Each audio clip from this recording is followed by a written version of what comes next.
E assunto. Meus amados, mais uma vez, Pai seja convosco.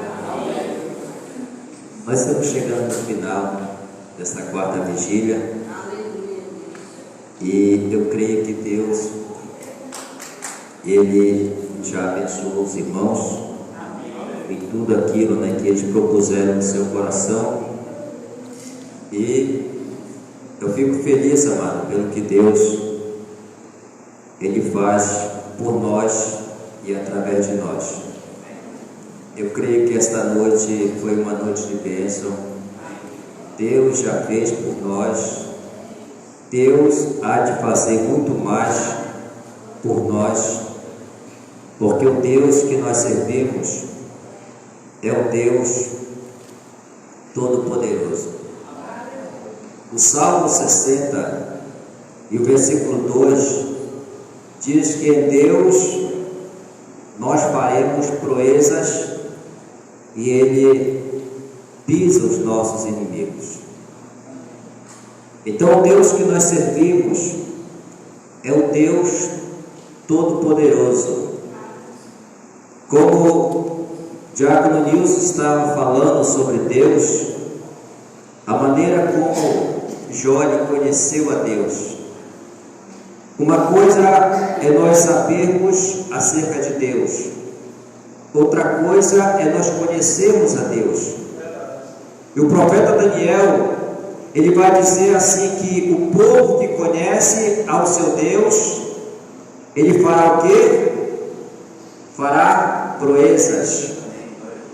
O povo que conhece o seu Deus, ele fará proezas. Porque muitas das vezes, amados, a causa de muitos fracassos, de muitas derrotas na vida do cristão, é por ele não conhecer o Deus que ele serve. Ele sabe muito acerca de Deus. Ele conhece o Deus que abriu o mar vermelho. Ele conhece o Deus que guiou o povo pelo deserto durante os 40 anos. Ele conhece o Deus que deu vitória a Israel em diversas guerras contra os midianitas, amonitas, contra os filisteus, contra os cananeus, contra os povos. Ele conhece a história do Deus da Bíblia. Ele sabe a história de Deus da Bíblia, mas ele não tem um relacionamento pessoal com Deus. Às vezes não tem uma experiência diretamente com esse Deus, do que Deus é capaz de fazer na sua vida. Então por isso que Daniel diz que o povo que conhece o seu Deus, ele fará proezas. Daniel estava inteiramente confiante de que o Deus que ele servia era capaz de livrá-lo da cova dos leões, por isso ele não temeu ser jogado naquela cova. Ele sabia que o mesmo Deus a quem ele servia era capaz não somente de livrá-lo da cova, mas de livrar ele dentro da cova junto com os leões. Aqueles jovens que foram lançados na fornalha de fogo, observe a confiança que eles tinham em Deus, no Deus que eles serviam, que quando o rei Nabucodonosor faz aquela imagem e dá um decreto para que todos adorassem, se prostrassem diante daquela imagem, aqueles 3 jovens, eles chegaram diante do rei e disseram: ó rei, nós queremos te falar um negócio, nós queremos te dar um aviso. E eles chegaram com essas palavras, com esse tom mesmo de voz. Eles não estavam com medo de nada, porque eles conheciam o Deus que eles serviam.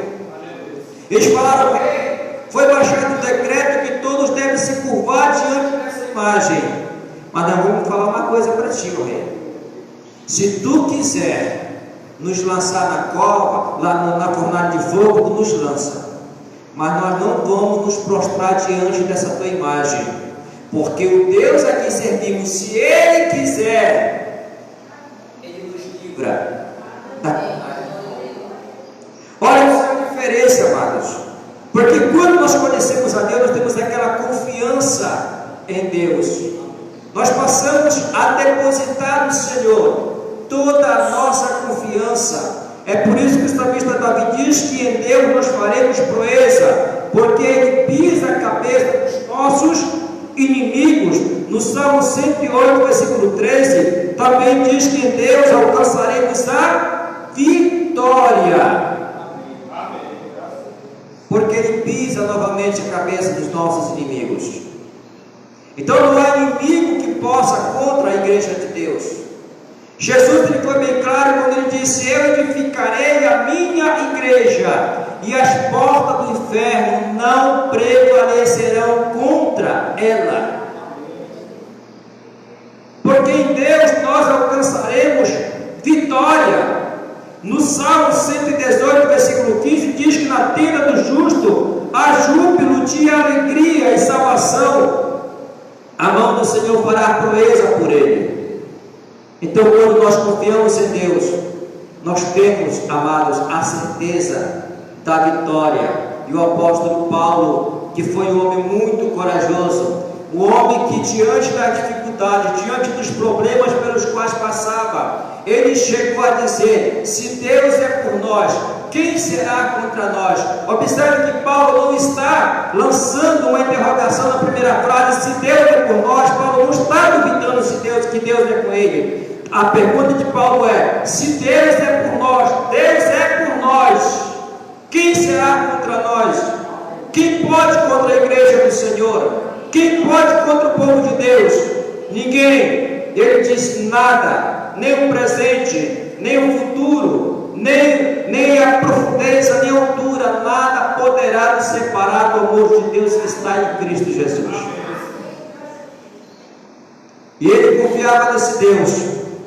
Ele passou por uma situação que é de conhecimento dos irmãos. Quando os judeus armaram contra Paulo uma emboscada, uma cilada, porque eles queriam matar Paulo, eles queriam que Paulo fosse tirado de cena, porque estava pregando Jesus e a ressurreição. Os judeus invejosos não aceitavam a pregação de Paulo. Eles então conspiraram contra Paulo, cerca de 40 homens. Eles começaram a fazer tipo uma greve de fome, e disseram que enquanto não matasse a Paulo, eles não comeriam. Procuraram as autoridades do Sinédrio. Paulo foi chamado para prestar depoimento.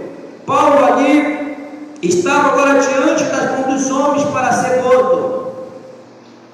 Não tendo eles nada com que matar Paulo, ou uma acusação formal, levaram à presença do rei Agripa.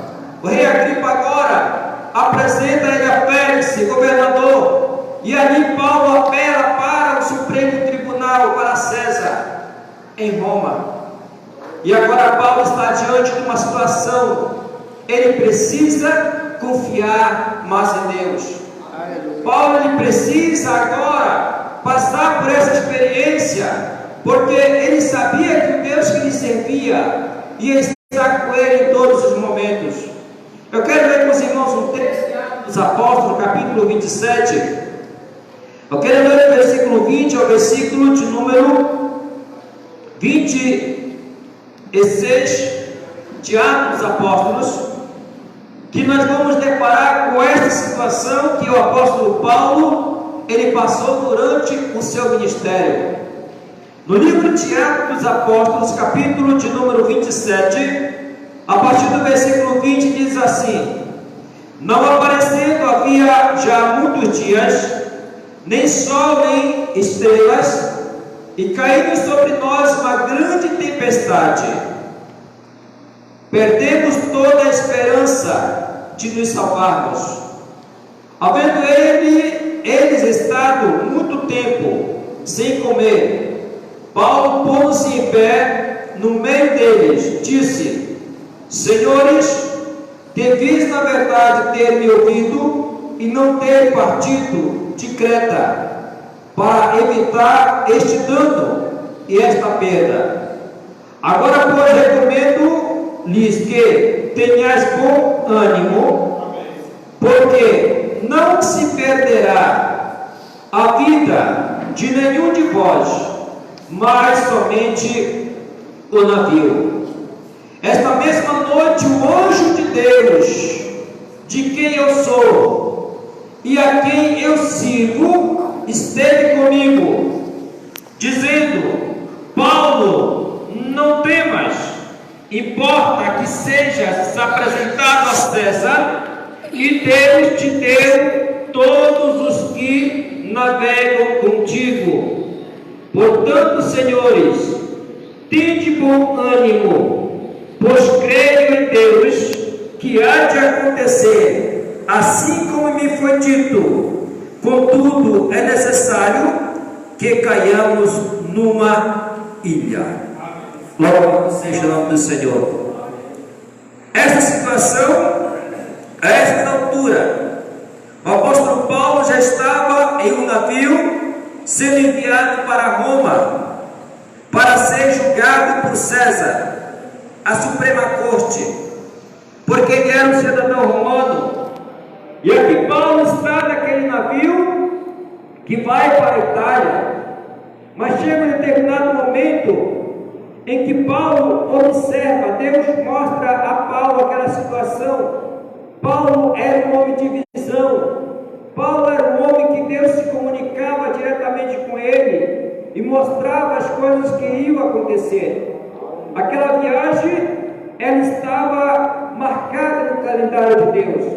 Aquela viagem era inevitável. Paulo precisava passar por aquela situação para uma experiência maior com Deus. E Paulo agora está de viagem para Roma e pega o navio de carga, o navio que partia do Egito para a Itália, para levar grão. Paulo então embarca juntamente naquele navio, juntamente com nada mais, nada menos do que 266 presos juntamente com ele, para ir a Roma. Mas em um determinado momento de sua viagem, Paulo observa que a viagem vai ser ruim. Paulo observa que o tempo de viagem vai ser muito difícil. Então ele aconselha as pessoas, o comandante oficial, para que não seguisse aquela viagem adiante.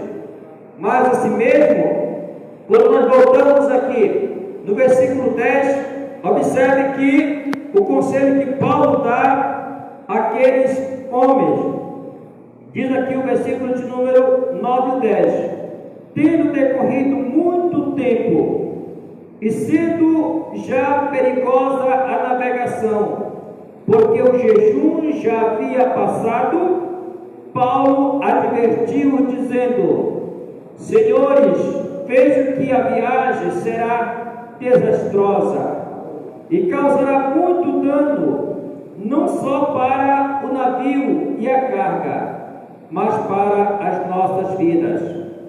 Contudo, o oficial, porém, cria mais no piloto e no dono do navio do que no que Paulo dizia.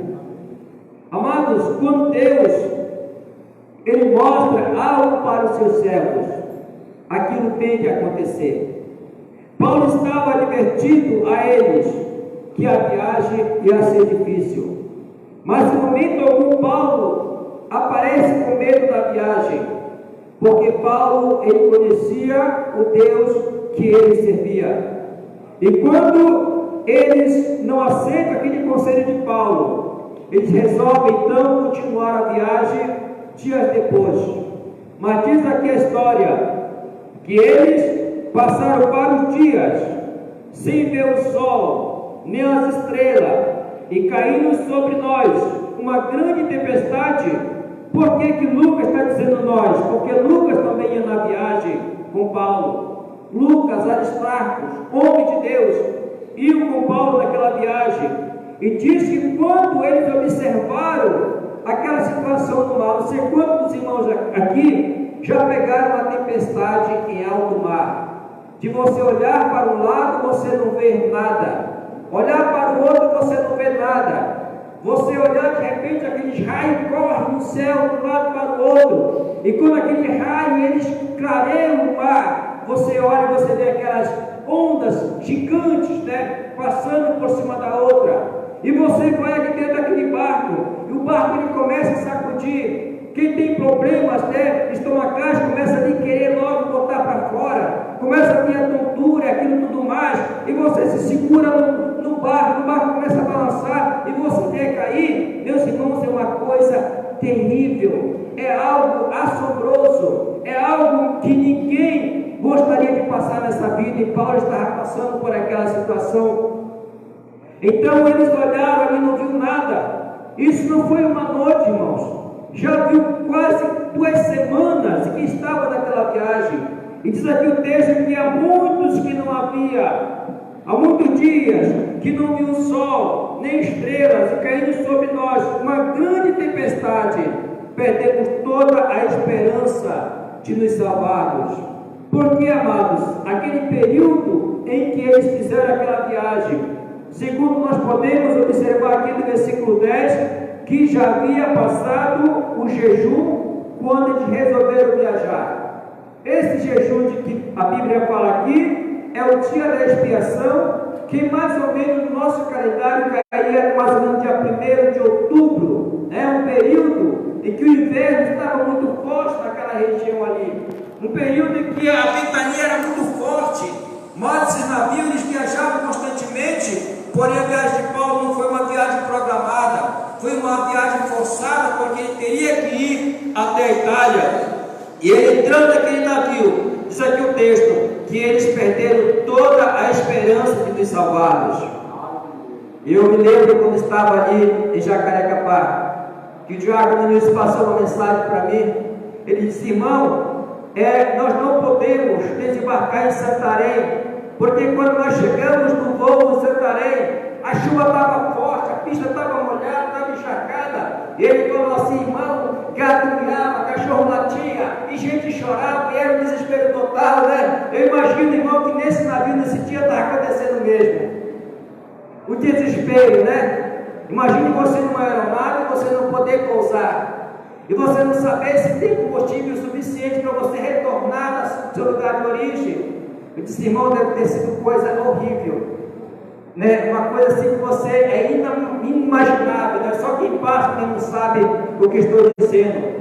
Agora imagine você no alto mar, né? Você no mar Adriático ali, ele sem ter, né, um socorro mais próximo ali. Na época não havia tanta comunicação como é hoje para pedir socorro. Eles estavam ali, então eles perderam toda a esperança de salvação. Eu fiquei imaginando assim, eu creio que nessa hora o Magno, o diácono Nilson, né, a irmã, estavam no avião, deve ter encomendado a alma deles a Deus, né, Nilson? Senhor, recebe o meu espírito, né? Porque não sabemos qual é o final da história, não sabemos o que vai acontecer, mas, né, eu creio que os irmãos estavam confiando no Deus que eles serviam. Eles sabiam, né, que tudo ia dar certo, mas a lógica humana diz: eu vou morrer, eu não vou passar dessa, né? E aquele momento foi difícil. Aconteceu com os irmãos aqui, eles perderam toda a esperança de nos salvarmos. Porém, diz aqui que havendo eles estado muito tempo sem comer, Paulo, pondo-se de pé no meio dele, disse: senhores, devias na verdade ter ouvido e não ter partido de Creta, que era uma ilha onde tinham parado para passar a ventania, para evitar este dano e esta perda. Agora, pois, recomendo-lhes que tenhas bom ânimo. Isso aqui foi o que o piloto falou para os irmãos lá. Atenção, senhores passageiros, fiquem tranquilos, não foi isso? Nós temos combustível suficiente para voltarmos ao aeroporto de Belém. Vocês acreditaram nisso? Hã?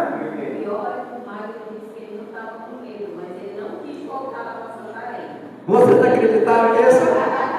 Por que não voltou no dia seguinte para Santarém? Agora imagina, né? Não vai dar mais, né? Ninguém quer voltar mais, né?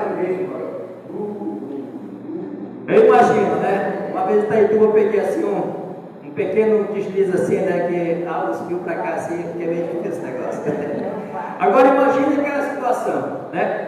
Esses irmãos aqui, eles passaram por essa situação, mas aí Paulo se levanta no meio da tempestade. Paulo está no navio, Paulo conhece Deus que ele serve. Ele diz: olha, senhores passageiros, fiquem tranquilos que nada vai acontecer com vocês. Nenhuma vida vai se perder. Nenhum fio sequer do cabelo de vocês vai se perder. Sabe por quê? Porque o Deus a quem eu sirvo, nesta noite ele enviou um anjo dele e me disse: Paulo, vocês não vão morrer, não nesse naufrágio, isso não vai acontecer. E tem mais: todos os que estão no navio contigo eu tenho dado a ti. Olha só a oportunidade que Paulo estava tendo agora de falar do amor de Deus para aqueles prisioneiros. Então, nada vai acontecer com vocês, somente vocês vão ter que perder o navio, mas a vida de vocês vai estar salva. E aí, quando Paulo ele dá essa palavra, tem de bom ânimo, porque nada se perderá, a vida de nenhum de vocês, mas somente o navio. Esta mesma noite o anjo de Deus, a quem eu sirvo, e esteve comigo, dizendo: Paulo, não temas, não temas.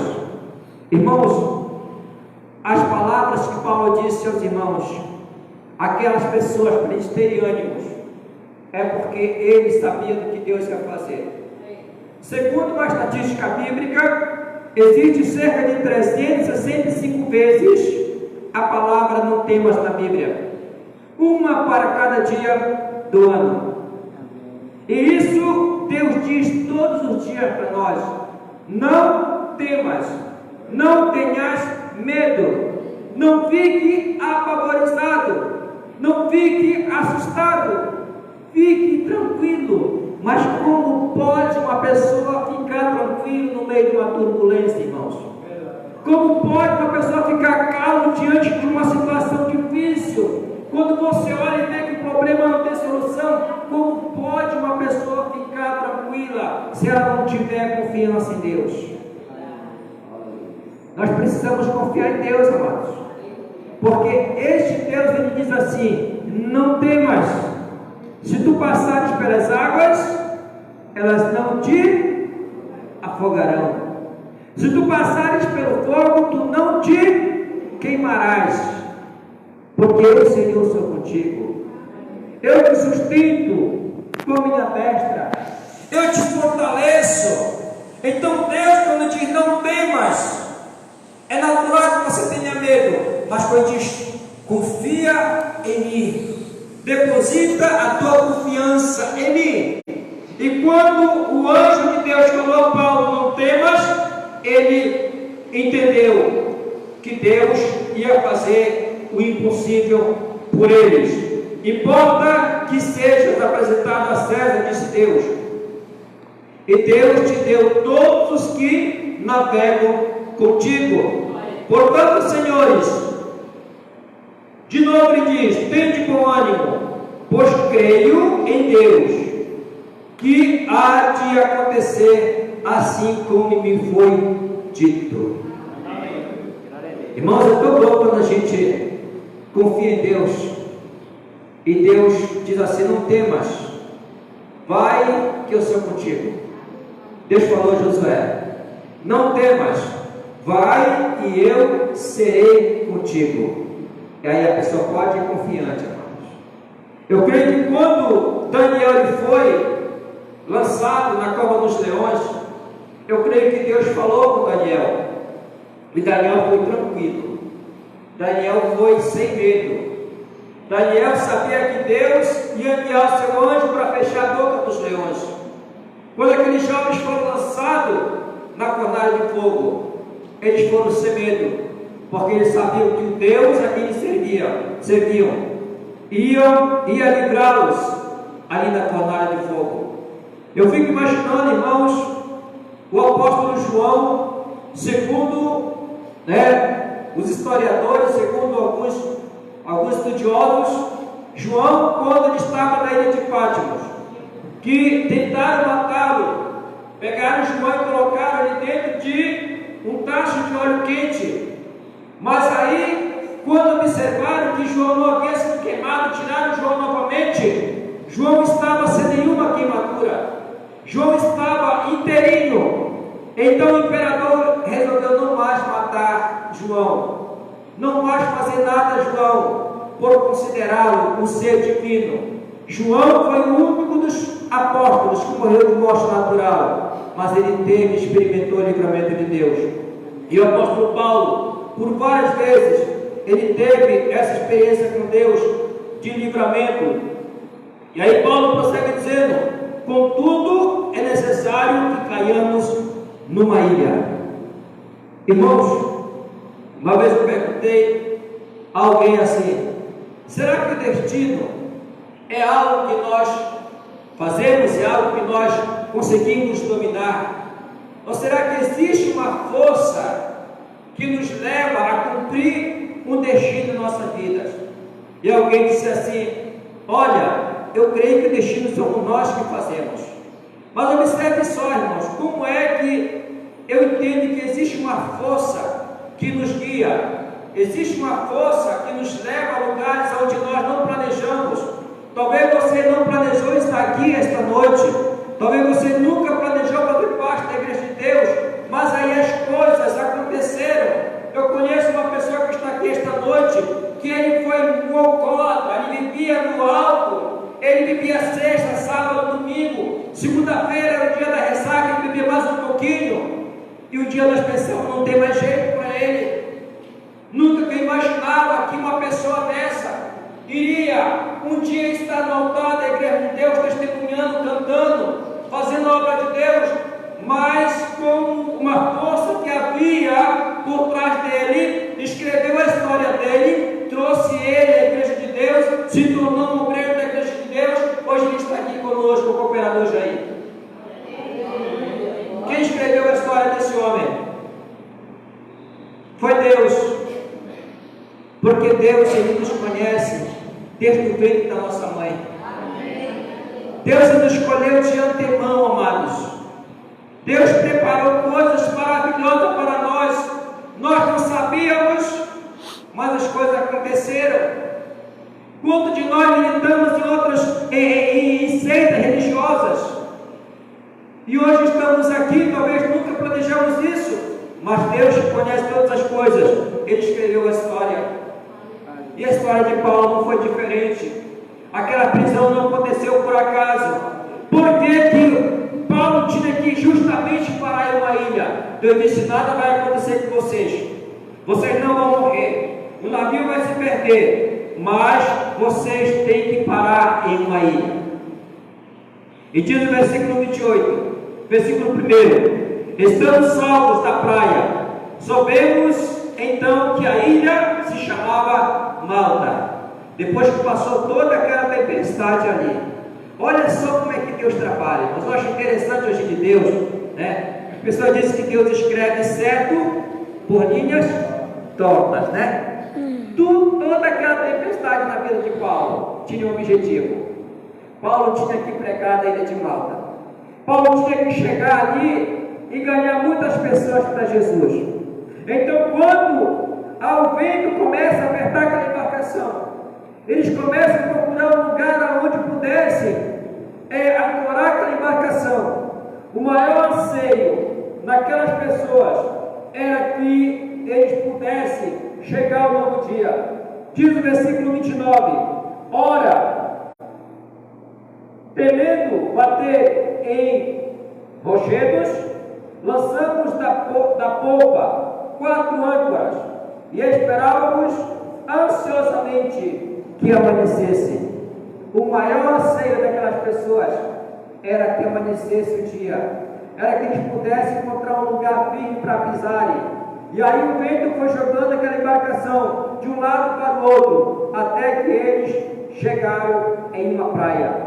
Mas não estavam enxergando nada, estava escuro. E de repente o dia começou a amanhecer. Perceberam que estavam próximo de uma ilha. E aí os soldados pensaram uma estratégia eficaz: vamos matar todos os presos, vamos matar todos, porque senão não vão escapar a nada. Mas aquele oficial, que era amigo de Paulo naquela viagem, que ele já havia ganhado a confiança em Paulo, ele queria evitar aquela situação. Ele não permitiu com que os presos fossem mortos, mas ele disse: aqueles que souberem nadar, lancem-se às águas e encontrem a terra. E aqueles que não souberem nadar, peguem tábuas, peguem destroços do navio e cada um salve-se a si mesmo. E então eles procuraram a beira do rio, chegaram no mato, e diz até a história que ali havia alguns nativos que receberam bem aquela equipe ali. Então eles fizeram ali uma fogueira para se aquecer. E Paulo, mais uma vez, ele toma iniciativa.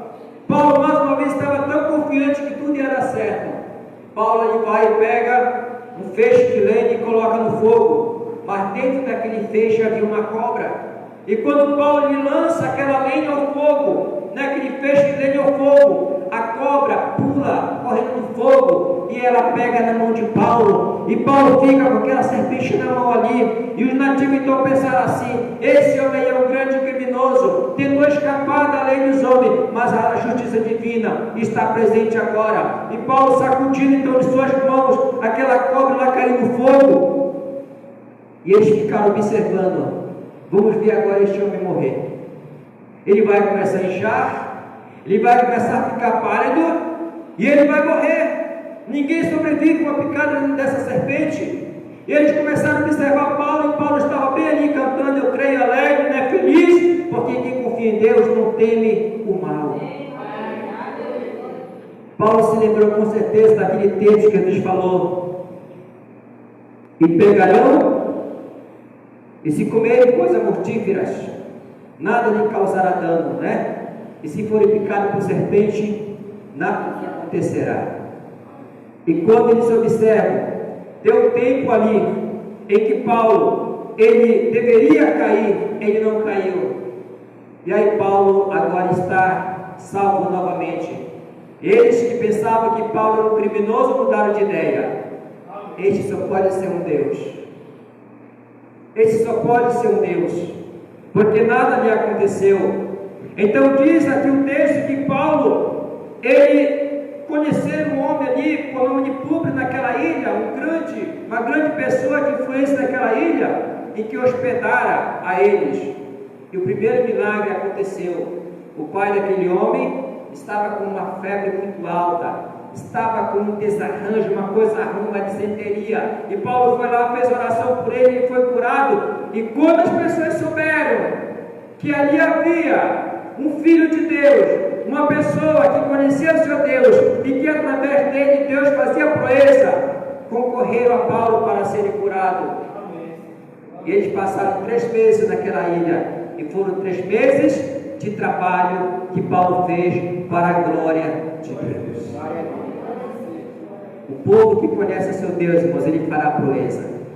Nada que acontece na tua vida é por acaso. Nenhuma tempestade ela vem por acaso em nossas vidas. Tudo que acontece é para a glória de Deus.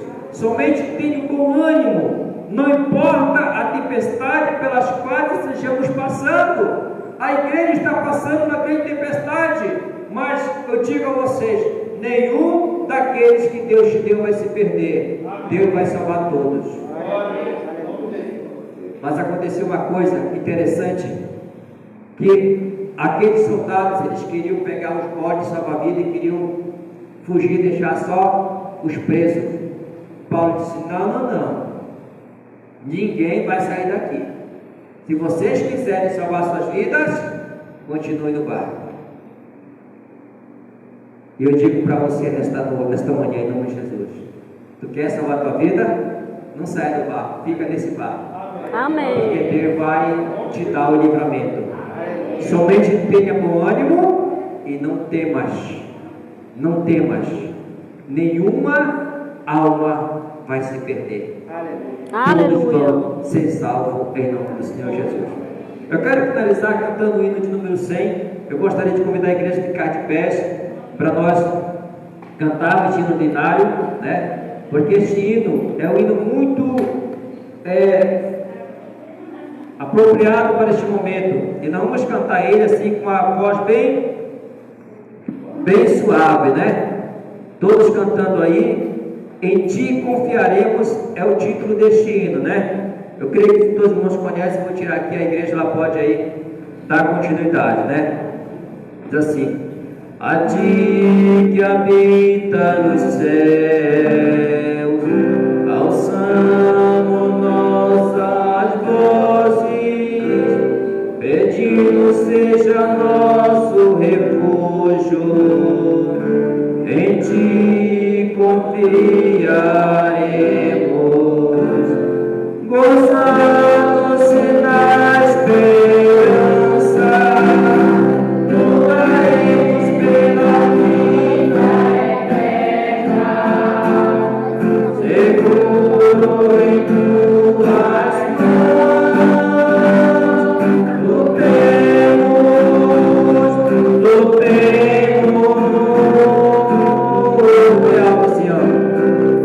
em Deus faremos proeza, não importa se a tribulação, Deus nos sustentará, se constante na oração,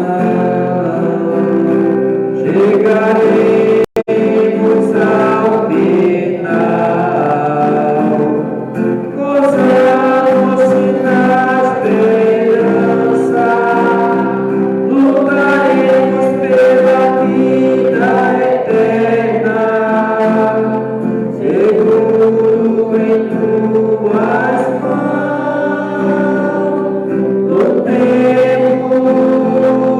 lutemos, em Deus faremos proezas, não sejamos vencidos pelo mal, mas vença o mal com o bem, a batalha que temos todo dia, poderemos triunfar, gozando-se na esperança, lutaremos pela vida eterna, seguro em Tuas mãos, lutemos,